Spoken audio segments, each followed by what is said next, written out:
Good morning प्यारे बच्चों। Math अड्डा 16 पे आप सभी बच्चों का स्वागत है। आज हम कक्षा 10 की प्रश्नावली 3.4 के बारे में पढ़ेंगे, जिसमें है विलोपन विधि।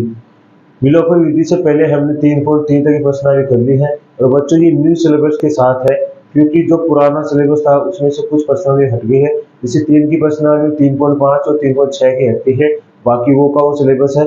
तो आपके पास पुरानी बुक है तो भी टेंशन लेने की आवश्यकता नहीं कि आपको नहीं लाना है, क्योंकि उसी में से पर्सनाली हटी है, जुड़ी नहीं है। तो आज हम कक्षा 10 की पर्सनाली 3.4 पढ़ेंगे, जिसमें है विलोपन विधि। विलोपन विधि में क्या सीखना है बच्चों? विलोपन विधि में है कि किसी भी एक चर को बराबर करके दूसरे चर का मान निकालना है। ऐसे ही कर तो देखते हैं कि कैसे निकालना है एक चर को बराबर करके दूसरे चर का मान। तो मैंने एक समीकरण लिखा है, x प्लस 2y बराबर हो गया 15। समीकरण नंबर 1 हो गया। दूसरा मैंने लिखा x प्लस वाई बराबर लिखा 10। ये समीकरण नंबर 2। अब लोगों इसमें तो बराबर करने की आवश्यकता नहीं है, पहले से ये x इसमें भी बराबर x है और इसमें भी x है, पर दोनों में क्या है, समान चर है। अगर समान चर है तो सबसे पहले क्या करेंगे, हम लिखेंगे समीकरण 2 माइनस समीकरण 1 कर देंगे। क्या करेंगे, समीकरण 2 में से 1 घटा देंगे, या फिर यहां से लिखेंगे समीकरण 1 में से क्या घटा देंगे, 2। क्या लिखेंगे, समीकरण 1 में से समीकरण 2 को घटा देंगे। तो जैसे घटाएंगे तो क्या होगा, x प्लस 2y, इसको घटाएंगे तो माइनस x प्लस वाई बराबर 15 माइनस 10 हो जाएगा। होगा कि नहीं होगा?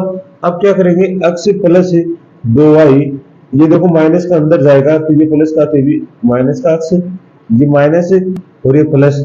माइनस प्लस क्या होता है, माइनस वाई बराबर 15 में से 10 गया 5।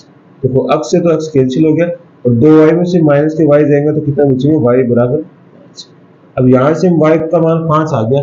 अब आपको जो भी अच्छा लगे किसी भी एक समीकरण में इस y का मान रख दीजिए, दूसरे चर का मान रख दीजिए। जैसे हम रखते हैं, इसमें रख देते, कौन से वाले में,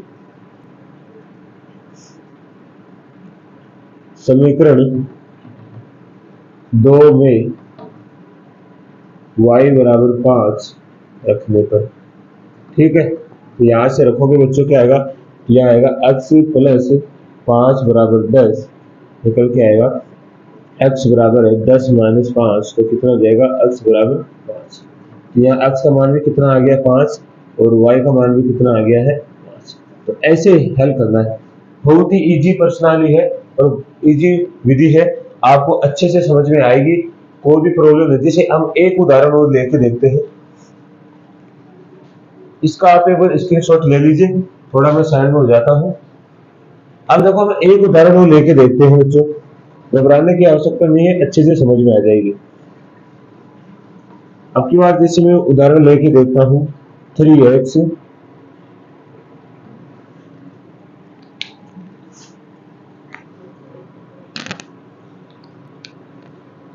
क्या लिया मैंने, 3x प्लस 2y बराबर, इसे मैंने ले लिया 25, ठीक है। इधर मैंने ले लिया 2x प्लस 3y बराबर 10, ठीक है। ये समीकरण नंबर 1 हो गया, ये समीकरण नंबर 2। अब देखो, बात तो क्या था कि कोई भी एक चर बराबर था, लेकिन अब क्या है, यहाँ कोई एक चर बराबर नहीं है, कोई भी एक चर बराबर नहीं थी, को बराबर करना पड़ेगा। तो वो कैसे करेंगे, तो बच्चों इसमें से देखना, यदि मैं इस समीकरण को क्या करूं, इस वाले को पहले को तो मैं 2 से गुणा कर दूं और दूसरे वाले को 3 से गुणा कर दूं।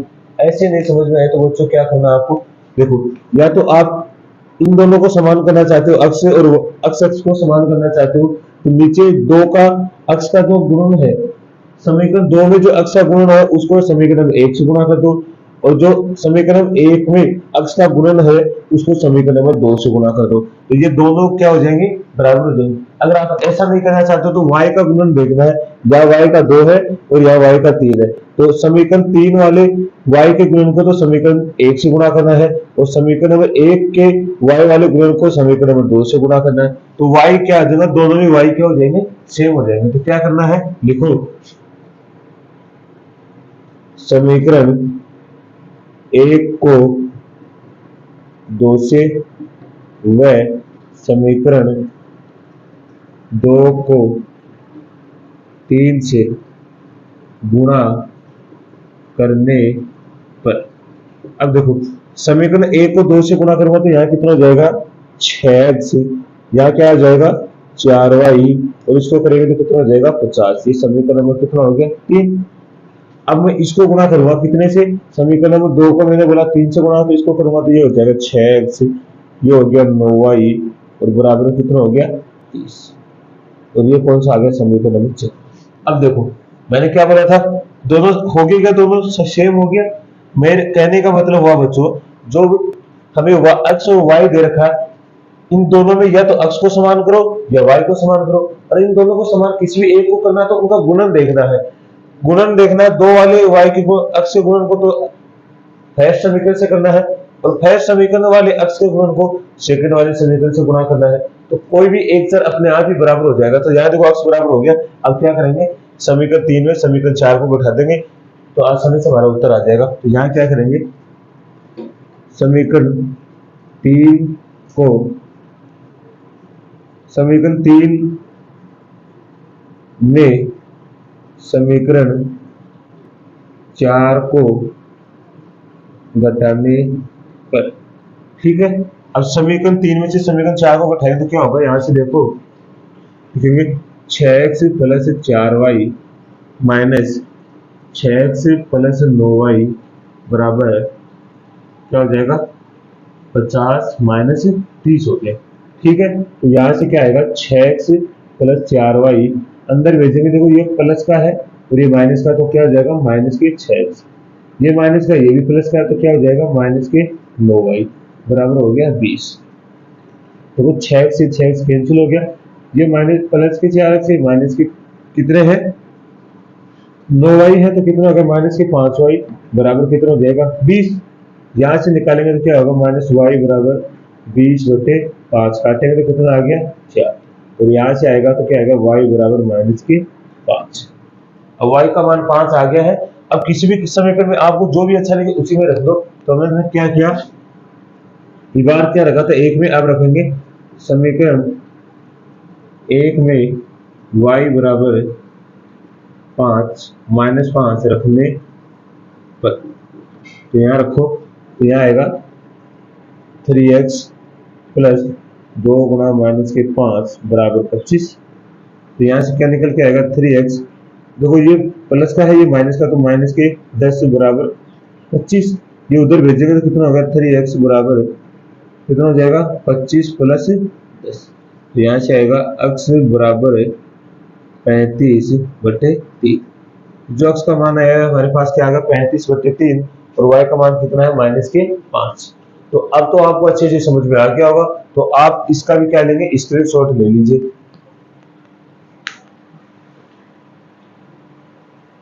तो चलो बच्चों अगला क्वेश्चन देखिए।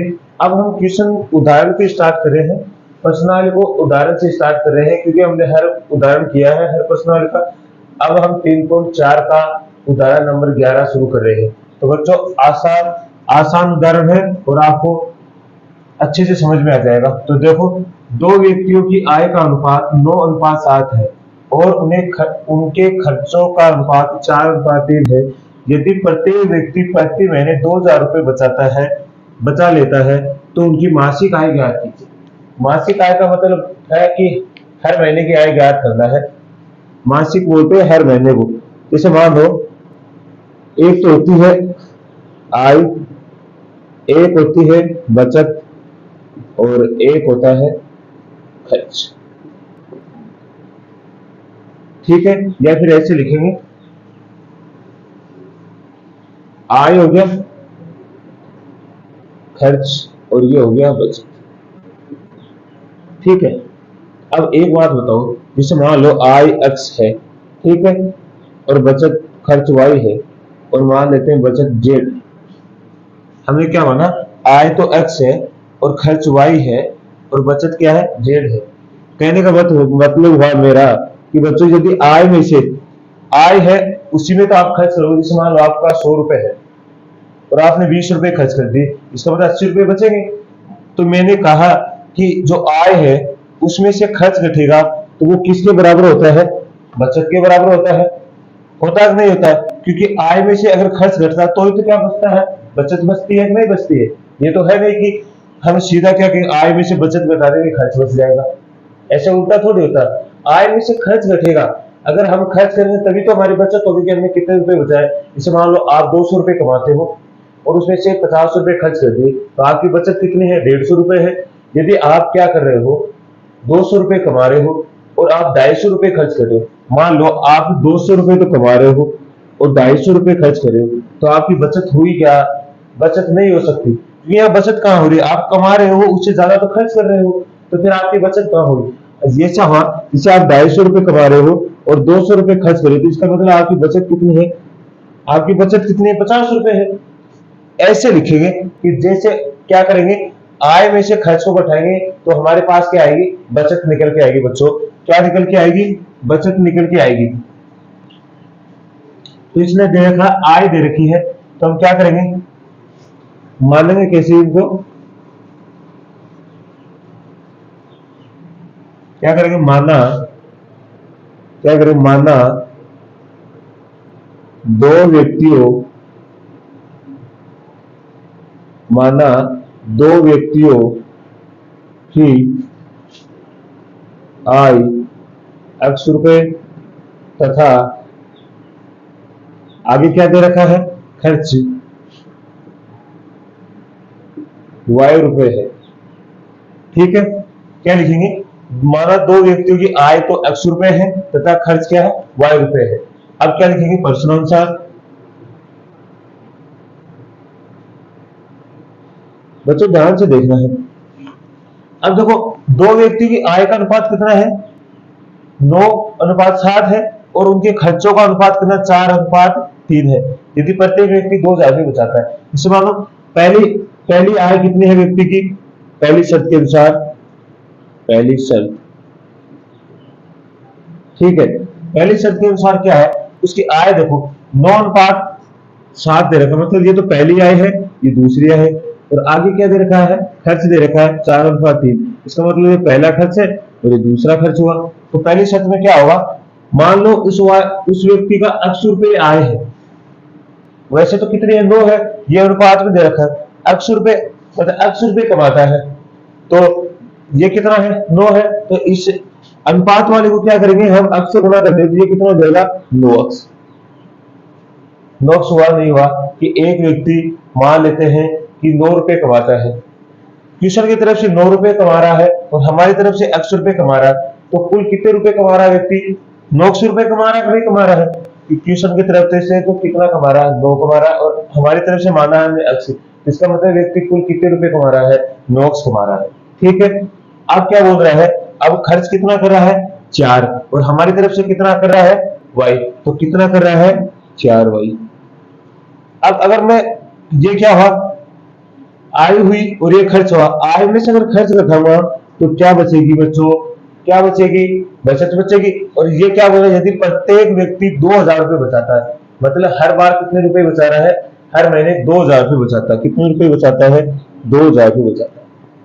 समझ में आया कि नहीं आया, 2,000 रुपए बचा रहा है कि नहीं बचा रहा है, तो इसको समीकरण नंबर दे देंगे 1, समीकरण नंबर 1। अब दूसरी शर्त में क्या लिखेंगे बच्चों, अब दूसरी शर्त में देखो, दूसरी शर्त में अब की बार आय कितनी है हमारी, 7 है, और यहाँ खर्च कितना है, 3 है, तो क्या करेंगे, हमारी तरफ से तो आय कितने x है, ट्यूशन की तरफ से 7, तो कुल आय कितनी हो जाएगी, 7x। हमारी तरफ से तो खर्चा है y और ट्यूशन की तरफ से कितना है, 3, तो कितना हो जाएगा, 3y। और कितने रुपए बचा रहा है बच्चों, 2,000 रुपए बचा रहा है, मतलब प्रत्येक बार 2,000 रुपए बचा रहा है, तो अगर आय में से खर्च घटेगा तभी तो बचेगा, तो ये कितना होगा, समीकरण नंबर 2। तो बच्चों आपको यहाँ तक अच्छे से समझ में आया होगा। अब हमारा बीजगणित के रूप में समीकरण तैयार हो गए हैं, अब आसानी से हम इसको विलोपन विधि से हल कर सकते हैं। तो बच्चों यहाँ तक आपको अच्छे समझ में आएगा, एक बार आप इसका क्या ले लेंगे, स्क्रीनशॉट ले लीजिए, ताकि फिर आपको कोई प्रॉब्लम ना हो। तो बच्चों आगे देखो, अब आगे इसको हल करते हैं, तो हमें समीकरणों की आवश्यकता पड़ेगी, बाकी क्वेश्चन को मिटा देते हैं।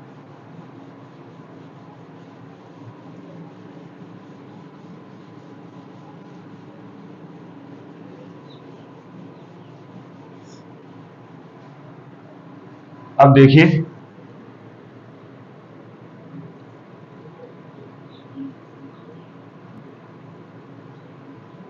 एक हो गया और दूसरा क्या है 7x माइनस 3y बराबर 2000। ये समीकरण 2 है। तो बच्चों अब क्या करना, मैंने आपको बताया था किसी भी एक चर को समान करना समीकरण के अंदर। अब आपको जो भी अच्छे, अब बार हमने अक्सर किया था, इसके द्वारा आपको समझाया था। अब देखो y के द्वारा करते हैं। यहाँ y का गुणांक कितना है 3 है और यहाँ कितना है 4 है। तो आपको क्या करना है, तीन एक वाले समीकरण को तो 3 से गुणा कर देंगे और दो वाले समीकरण को किससे कर देंगे 4 से गुणा। तो ये दोनों y के मान क्या हो जाएंगे, बराबर हो जाएंगे। तो देखो कैसे करेंगे, समझो। यहाँ जो भी गुणांक है, इस गुणांक को तो ऊपर वाले समीकरण से गुणा करना है और इस गुणांक वाले को नीचे वाले समीकरण से गुणा करना है। तो क्या करेंगे, समीकरण एक को यहां से लिख देंगे 3 से व समीकरण 2 को किसे 4 से गुणा करने पर। तो गुणा करो। अब समीकरण ए को किससे गुणा करेंगे 3 से, तो करो 3 से गुणा करेंगे 9 को तो कितना हो जाएगा 27x, इसको करेंगे तो कितना हो जाएगा 12y और इसको करेंगे तो कितना हो जाएगा 6000 रुपए। समीकरण नंबर 3 हो गया। इसको करेंगे, अब इसको कितने से करना 4 से, ये हो जाएगा 7 चौक 28x, इसको करेंगे तो माइनस के 12y, ठीक है, और इसके करेंगे तो कितना हो जाएगा 8000। ये समीकरण नंबर 4 हो गया। अब क्या करेंगे, समीकरण 3 में से समीकरण 4 को क्या कर देंगे, घटा देंगे। दोनों मान बराबर हो गए क्या, किसी भी एक चर के मान को बराबर करना, कहने का अर्थ ये हो गया। अब क्या करेंगे, समीकरण 3 माइनस समीकरण 4, अब यहां से करेंगे तो क्या होगा 27x माइनस की 12y, यहां से घटाएंगे तो क्या आएगा 28x माइनस की 12y बराबर 6000 माइनस के 8000। ऐसे हो गया, मतलब बराबर वाले उधर घट जाएंगे और इधर बराबर वाले इधर घटेंगे। मतलब समान चर वाले में समान चर घटेगा और अचर में अचर घटेगा, ये आपको ध्यान रखना है। तो यहां से क्या निकल के आएगा बच्चों, ये तो है 27x माइनस की 12y। देखो ये जैसे माइनस के अंदर जाएगा तो ये प्लस है, ये माइनस में कितना है माइनस के 28x। देखो ये माइनस का है और माइनस की ये 12 है, तो कितना हो जाएंगे प्लस के 12y। और यहाँ से कितने बचेंगे 6000 में से, आज 6000 8000 में से जाएंगे तो कितने माइनस के 2000, ठीक है। अब यहाँ से क्या आ गया, देखो माइनस के 12y और यहाँ पर से 12y कैंसिल हो गया, माइनस के प्लस के 27x और माइनस के 28 तो कितना बचे माइनस का 80 और उधर कितना माइनस के 2000।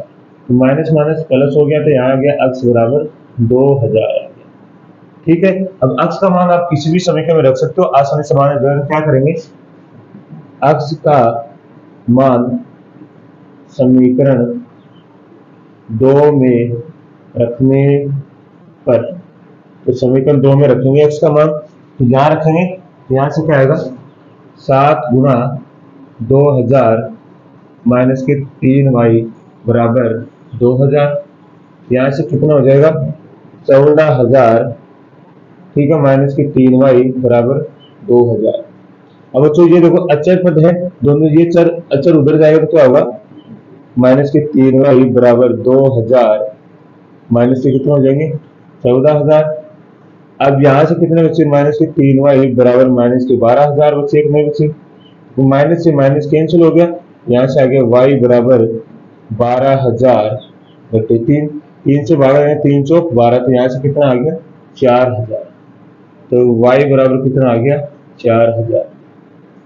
अब क्या आया हमारे पास, क्या आ रहा है, तो प्रत्येक में कितना बचा रहा है।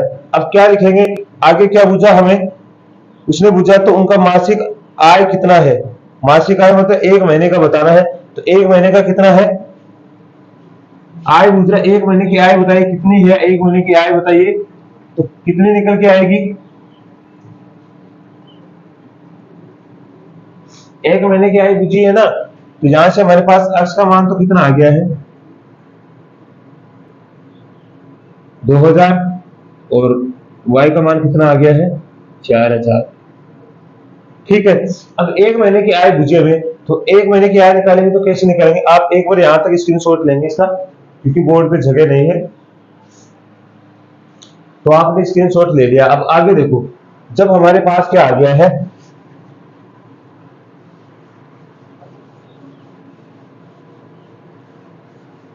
अब देखो बच्चों, हमारे पास किसका आ गया, अक्ष का मान कितना है 2000 और वाई का मान कितना है 4000।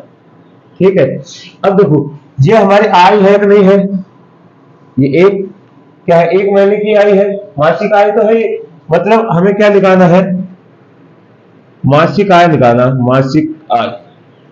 तो निकालेंगे तो क्या करेंगे, मासिक आय निकालेंगे तो यहां से देखो, यहाँ 9 है, मतलब 9 अक्ष हमारी मासिक आय, यहाँ 9 अक्ष है, यहाँ कितनी है 7 अक्ष हमारी मासिक आय। तो हम मासिक आय निकालेंगे तो कैसे निकालेंगे बच्चों, यहाँ से क्या करेंगे, 9 के स्थान पे हम किसका, अक्ष के स्थान पे किसका रखेंगे, यहाँ अक्ष का मान रखेंगे तो 0, ये कितना हो गया 18,000, और यहाँ रखेंगे तो क्या रखेंगे 7 अक्ष है, ये हमारे मासिक आय है, तो यहाँ रखेंगे कितना 7 गुणा 2000, ये क्या आ गया 14,000।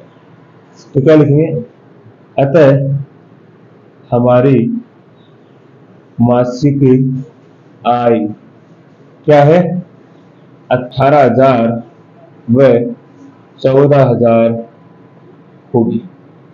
ऐसे करना है, क्योंकि हम अक्ष का मान कहाँ रख देंगे, हमारे जो मासिक आय हमने मानी है वहां रख देंगे, और हमारा क्या आ जाएगा, मासिक आय का मान आ जाएगा। तो बच्चों अब आपको अच्छे से समझ में आएगा, तो आप इसका भी स्क्रीनशॉट ले लीजिए। तो चलो बच्चों अगला उदाहरण देख रहे हैं 12। इसमें कार्य-विलोपन विधि का प्रयोग करके निम्नलिखित समीकरण युग्म के सभी संभव हल लिखिए। सभी संभव हल ज्ञात करना है। तो देखो, अब किसी भी एक चर को समान कर लो, तो क्या करेंगे, देखो इस अक्ष को समान करेंगे तो समीकरण दो अक्ष में, समीकरण नंबर 2 में जो अक्ष का मान है, अक्ष का जो गुणांक है 4, उसको 1 समीकरण नंबर 1 से गुणा करेंगे, और जो समीकरण नंबर 1 में जो अक्ष का गुणांक है समीकरण 2 में करेंगे। तो क्या करेंगे, समीकरण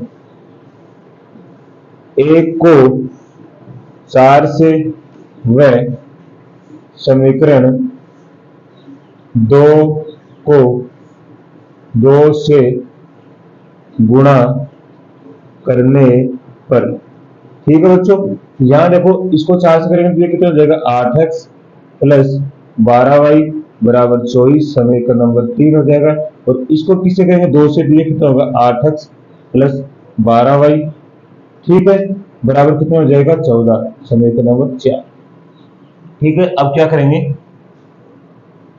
समीकरण 3 माइनस समीकरण 4, ठीक है।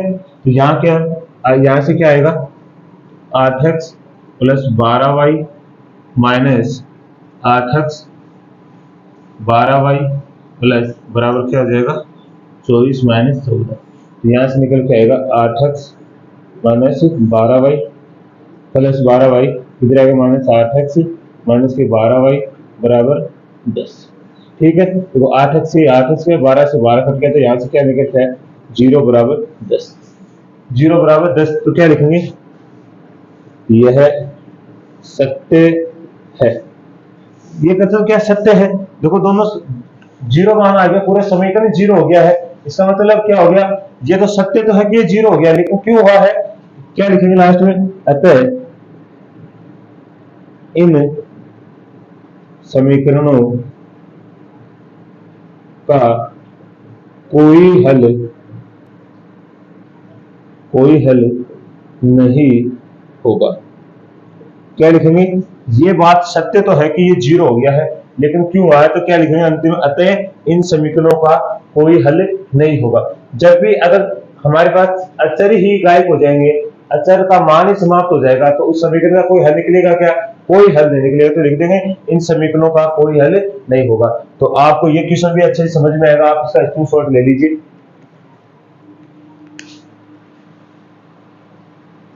तो चलो बच्चों अगला उदाहरण देखिए, उदाहरण नंबर 13। ये क्वेश्चन में आपको अच्छे से ध्यान रखना है, ये क्वेश्चन थोड़ा सभी क्वेश्चनों से अलग है, तो इस पे आपको ज्यादा फोकस करना है। तो बच्चों देखिए, इसमें क्या बोला है, 2 अंकों की एक संख्या एवं उसके अंकों को उलटने पर बनी संख्या का योग क्या है 66 है।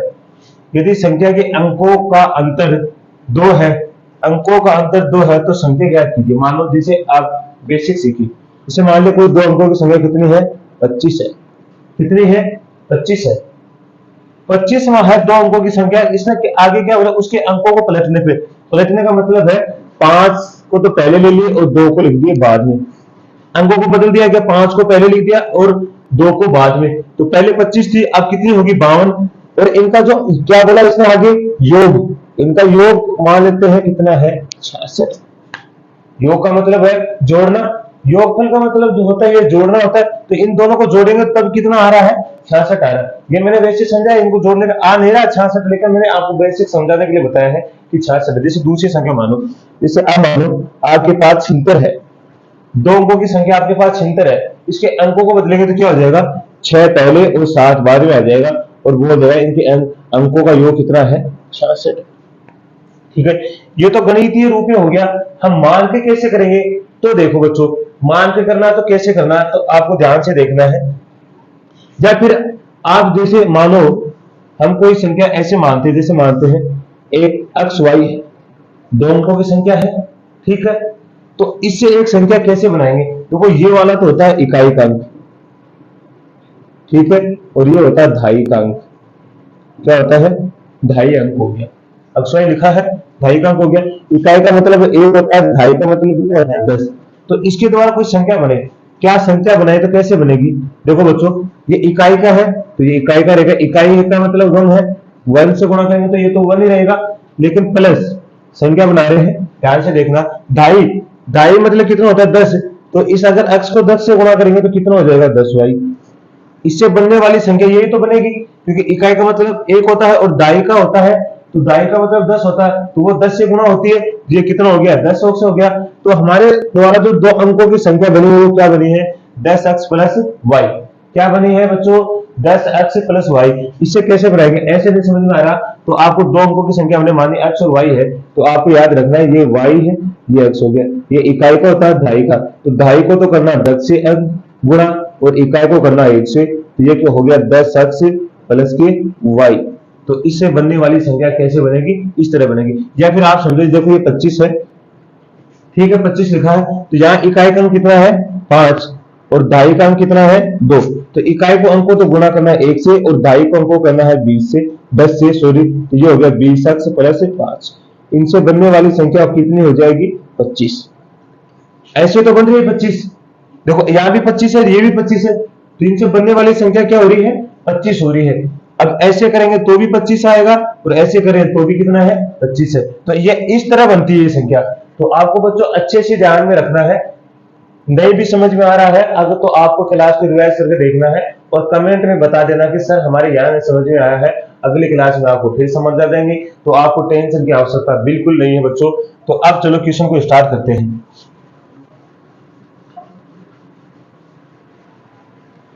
तो क्या करते हैं, मानेंगे, माना दो अंकों की संख्या में दाही व इकाई का अंक x व y है। मान लिया इकाई और दाही का अंक क्या x और y है, तो देखो हमने लिखा तो वह संख्या बनाएंगे, इससे बनने वाली संख्या क्या होगी, तो बच्चों देखो x और y है, ये तो क्या होगा, इकाई का अंक देखो मैंने क्या लिखा है, ढाई, ढाई लिखा है, इकाई किसका नाम आ रहा है, ढाई, तो ढाई पहले आ रहा है, तो इसका मतलब पहले वाला अंक किसका, ढाई का है। दूसरा मैंने इकाई लिखा, तो इकाई वाला क्या है, y का है, तो ये इकाई हो गया, ये ढाई। तो संख्या बनाएंगे तो कैसे बनेगी, इससे इकाई का मतलब ऐसे लिख देंगे x और y। इकाई का मतलब है 1 होता है, तो इसको तो करेंगे 1 से गुणा, प्लस, और ढाई का मतलब कितना होता है, 10, तो इसको करेंगे 10 से गुणा। तो कितना बना बच्चे, 10x प्लस y। कितना बन गया, 10x प्लस y। तो हमारे पास जो इससे बनने वाली संख्या क्या बनी है, 10x प्लस y। अब आगे देखना है, अब आगे क्या देखना बच्चों, प्रश्न अनुसार लिखेंगे, क्या प्रश्न अनुसार लिख देते हैं। आगे क्या बोला क्वेश्चन में, संख्या, दो अंकों की संख्या, दो अंकों की एक संख्या, दो अंकों की एक संख्या बन गई हमारे पास, उसके अंकों को पलटने पे, अब अंकों को पलटना है, अंकों को पलटना मतलब दो अंकों की संख्या ये है, इसके अंकों को पलटेगा क्या करेंगे, अंकों यहां लिखेंगे, दो अंकों की संख्या के अंकों को पलटने पर, अंकों को पलटेंगे तो देखो अंकों को पलटते क्या हो जाएगा हमारा, y तो बन जाएगा x और x बन जाएगा y। देखो y तो बन गया x और x क्या बन गया y। तो अब इससे बनी संख्या क्या लिखेंगे, तो इससे बनी संख्या क्या हो जाएगी, ये तो x है और ये y है, यहाँ आएगा प्लस तो इसको करेंगे 10 से गुणा, तो यहाँ से संख्या क्या बनेगी 10y प्लस x। बना कि नहीं बना कि नहीं, तो इसको तो दे देंगे समीकरण नंबर 1 नाम और इसको दे देंगे समीकरण 2 नाम। वैसे हमने दे दिया समीकरण 1 और 2 नाम दे दिए। अब आगे क्या बोला है, दो अंकों की एक संख्या एवं उसके अंकों को पलटने पे, पहले दो अंकों की संख्या ये थी, इसको अंकों को पलटने पे बनी संख्या का योग क्या है 66 है, इनके द्वारा जो बनी संख्या वो क्या है 66 है। तो कैसे लिखेंगे इसको, आप एक बार यहां तक स्क्रीनशॉट लीजिए क्योंकि बोर्ड पे जगह नहीं है। तो देखिए बच्चों यहां तक आपको समझ में आ गया होगा, तो हम इस एक बार इसको मिटा देते हैं ऊपर वाले को, ठीक है, यहां लिख देते हैं। तो बच्चों यहां देखो अब क्या बोला है, दो अंकों की एक संख्या, और दो अंकों की एक संख्या अंकों को उसके अंकों को पलटने पर बनी संख्या का योग क्या है 66 है। तो क्या लिखेंगे, दो अंकों की संख्या कौन सी हमारी, तो लिख देंगे 10x प्लस y, मतलब समीकरण 1 और 2 को जोड़ने पर कितना आ रहा है 66 प्राप्त हो रहा है। तो ये हमसे बनी जो संख्या क्या है 10x प्लस y है, प्लस दूसरी संख्या क्या है 10y प्लस x बराबर क्या आ रहा है 66। मतलब जो अंकों से पहले दो अंकों की बनी संख्या और अंकों को बदलने के बाद बनी संख्या का योग कितना बच्चों 66। तो दोनों संख्या को हमने जोड़ दिया, योग का मतलब जोड़ना, तो कितना प्राप्त हो रहा है 66। तो यहां से निकालेंगे तो 10x प्लस y, ये भी होगा 10y प्लस x बराबर कितना हो जाएगा 66। 10x और 1x कितना हो जाएगा बच्चों 11x, और 1y और 10y कितना हो जाएगा 11y बराबर 66। आपको ध्यान है तो देखो इस पूरे समीकरण में किसका भाग लग रहा है 11 का लग रहा है, तो यहां से क्या निकल के आएगा x प्लस y बराबर 6। इसको समीकरण नंबर दे देंगे 3 नाम। कितना दे देंगे 3 नाम। ये तो हमारी पहली शर्त यहां तक पूरी है तक। अब इससे आगे क्या बोल रहा है वो देखना बच्चों। तो अब यहां तक के समीकरण को हम मिटा देते हैं। अब देखो इसको आप मानना चाहो तो इसको पहली शर्त मान सकते हैं, पहली शर्त मान सकते हैं। अब जैसे हम लिखना चाहें तो दूसरी शर्त में क्या है, दूसरी शर्त में क्या लिखेंगे, याद देखो बच्चों, यदि संख्या के अंकों का अंतर 2 है, संख्या कौन सी हमारे पास वही तो संख्या थी एक x और y, ये दो अंकों वाली यही तो संख्या थी, इनके अंकों का अंतर कितना है 2 है। तो मतलब x और माइनस y का अंतर कितना बच्चों 2 है। अंतर का मतलब होता है घटाना, क्या आता है माइनस करना है। अंतर का मतलब क्या होता है माइनस करना। तो x में से माइनस कर दिया y को तो कितना प्राप्त होता है बच्चों 2। तो ये समीकरण नंबर हो गया हमारा 4। अब हमारे पास बीजगणित रूप में समीकरण प्राप्त हो गए हैं। अब आसानी से हम क्या करते हैं विलोपन विधि से हल कर लेंगे। तो आप एक बार यहाँ तक पूरा स्क्रीनशॉट लेंगे, शुरू से आपको लिखते जाना है ताकि आपको अच्छे से समझ में आए। यहाँ बोर्ड की जगह नहीं इसलिए मैंने तो मिटा दिया है। तो चलो बच्चों अब आगे देखो।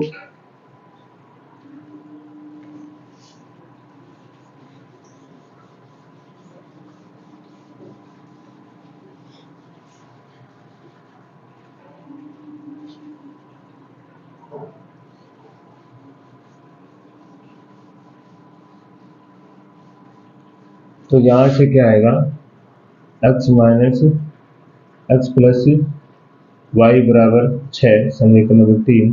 दूसरा क्या निकल के आया है x माइनस वाई बराबर समीकरण नंबर 4। ये निकल के आ गया हमारे पास, ठीक है। तो अब क्या करेंगे यहां से, अभी अपनी विधि से हल कर लेंगे। देखो ये तो दोनों ही समान है, किसी भी एक समीकरण को दूसरे समीकरण से घटा देंगे तो क्या करेंगे,